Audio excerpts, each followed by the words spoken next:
Today I am going to start your second chapter, solution. First of all, we have to know that what is the solution, what is the definition of a solution. Okay, so we can say the definition of a solution is a solution is a homogeneous mixture of two or more components whose composition can be varied within certain limits. I'm write the definition. Okay, so definition of a solution is definition of solution is a solution is a homogeneous mixture homogeneous mixture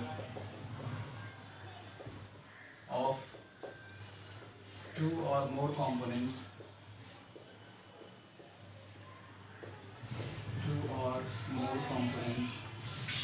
whose composition can be varied within certain limits.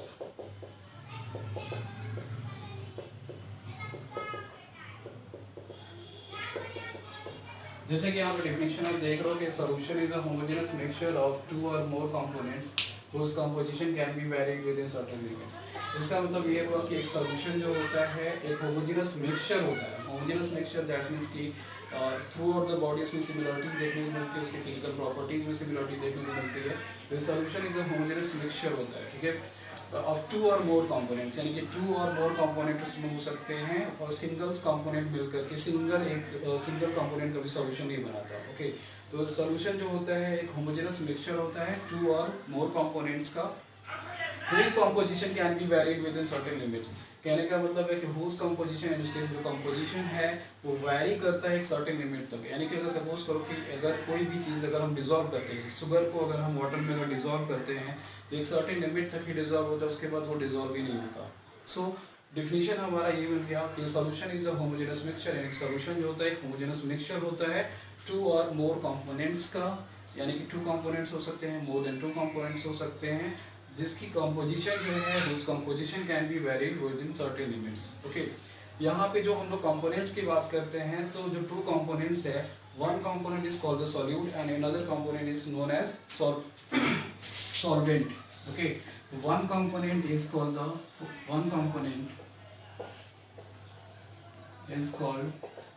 solvent and another is known as solute. यानी एक component जो two components अगर हैं तो एक component को हम solvent कहते हैं और जो दूसरा कंपोनेंट होता है उसको सॉल्यूट कहते हैं. जिसका जो लार्ज क्वांटिटी होता है सॉल्यूशन में, जिसकी क्वांटिटी लार्ज होगी उसको हम सॉल्वेंट कहेंगे, जिसकी क्वांटिटी लेस होगी यानी कम होगी उसको हम सॉल्यूट कहते हैं. यानी कि लार्ज क्वांटिटी वाले को हम सॉल्वेंट कहेंगे, जो अनदर कंपोनेंट होगा, जो अनदर पार्ट होगा उस सॉल्यूशन का, उसको हम सॉल्यूट कहते हैं. ओके, तो अगर डिपेंड करता है कि हमारा जो सॉल्यूशन है, सॉल्यूशन में जो कंपोनेंट्स हैं वो टू हैं कि मोर देन टू हैं. अगर टू अगर होगा तो उसको हम बाइनरी सॉल्यूशन बोलते हैं, अगर थ्री होगा तो टर्नरी सॉल्यूशंस बोलेंगे, फोर अगर होगा तो क्वाटरनरी सॉल्यूशंस बोलते हैं. ओके, तो डिपेंड करता है कि जो हमारा सॉल्यूशन है उसमें कंपोनेंट्स कितने हैं. ओके, बट यहाँ पे इस पूरे चैप्टर में हम लोग बाइनरी सॉल्यूशंस के बारे में पढ़ेंगे कि बाइनरी सॉल्यूशंस क्या हो, मतलब बाइनरी सॉल्यूशंस के बारे में ही स्टडी करेंगे. बाइनरी दैट मीन्स कि one component will be the solvent and another will be the solute. Okay, so यहाँ पे जो next topic है solutions में types of a solution. Okay, यहाँ पे हम लोग type of a solution देखेंगे, solution के कितने types होते हैं. अगर हम types की बात करें कि type of a solutions में क्या होता है कि एक सॉल्यूशंस में बेसिकली होता क्या है कि एक टू कंपोनेंट्स होंगे, एक सॉल्यूट होगा, एक दूसरा सॉल्वेंट होता है, उसी को मिल करके एक सॉल्यूशन हमारा प्रिपेयर होता है. ठीक है, तो यहाँ पे टाइप ऑफ सॉल्यूशंस होते हैं, type of solution. Type of solutions में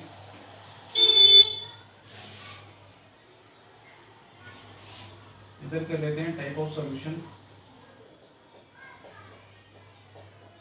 टाइप ऑफ सॉल्यूशन, इधर कर लेते हैं सॉल्यूट और इधर सॉल्वेंट. तो फर्स्ट ऑफ ऑल यहाँ पे हम लोग लिक्विड सॉल्यूशंस के बारे में स्टडी करेंगे। लिक्विड सॉल्यूशन, एक होता है लिक्विड सॉल्यूशन, एक होता है gaseous solution, gaseous solution, and last होगा solid solution. Solid solution, liquid solution में क्या होगा कि लिक्विड जो होगा, यहाँ 3 टाइप ऑफ सॉल्यूशन से हमें देखने को मिल रहा है। तो जो लिक्विड सॉल्यूशंस होता है, गैसियस सॉल्यूशन होता है, एक सॉलिड सॉल्यूशन होता है। लिक्विड सॉल्यूशन कहने का मतलब ये हुआ कि इसमें जो सॉल्वेंट होगा यानी जिसकी क्वांटिटी ज़्यादा होगी वो लिक्विड होगी, ठीक है। तो यहाँ पे हम ऐसा कर सकते हैं कि solid in liquid, gas in liquid and liquid in liquid, this is example of a liquid solution.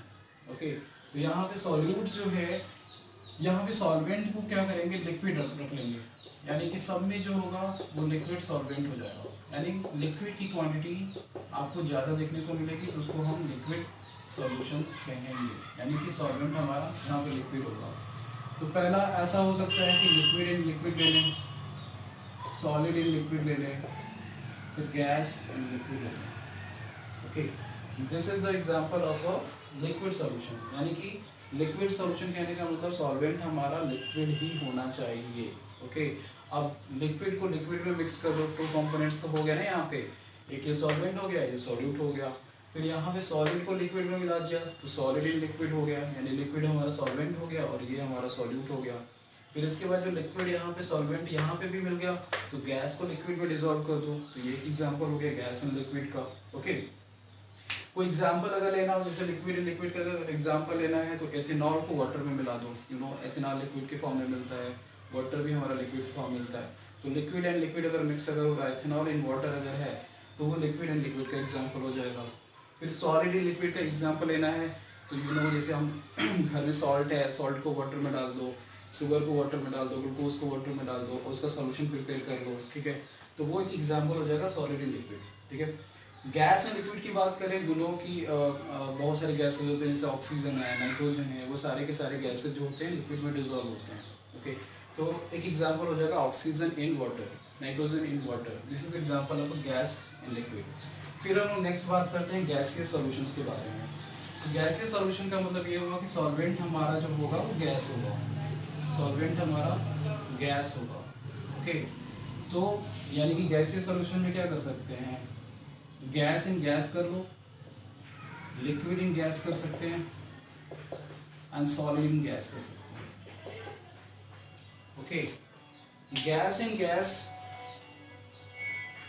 Gas in gas का एक एग्जांपल जैसे अगर हम बात करें कि गैस इन गैस जैसे ऑक्सीजन, नाइट्रोजन, जैसे एटमॉस्फेयर में बहुत सारे गैसेज होते हैं, गैसेस के मिक्सचर्स होते हैं, तो गैस इन गैस का एक एग्जांपल कोई भी ले सकते हैं, ऑक्सीजन मिक्स विद नाइट्रोजन।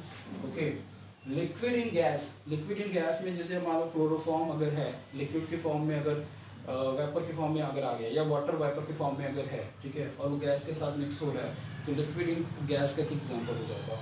फिर उसके बाद solid in gas, solid in gas का एग्जांपल, बेस्ट एग्जांपल है कैम्फर। कैम्फर जो होता है कि वो सब्लिमेशन की प्रॉपर्टी शो करता है, तो क्या करेगा, कैम्फर सब्लिमेट होगा, ठीक है, और एटमॉस्फेयर की गैसेस के साथ मिल जाएगा। तो कैम्फर इन गैसेस और एटमॉस्फेयर, यू कैन सी जो गैस जो एटमॉस्फेयर में उसके साथ कैम्फर मिक्स हो जाता है, तो वो एक बेस्ट एग्जांपल है सॉलिड इन गैस का, ठीक है। फिर यहाँ पे लास्ट हम लोग बात करेंगे सॉलिड सॉल्यूशन का। सॉलिड सॉल्यूशन कहने का मतलब ये है कि सॉल्वेंट हमारा जो होगा वो सॉलिड होगा, सॉल्वेंट हमारा सॉलिड होगा। ओके, तो यहाँ पे अगर हम एग्जांपल लेना चाहें तो पहला ले सकते हैं solid in solid, liquid in solid, फिर इसके बाद गैस इन सॉलिड, ठीक है।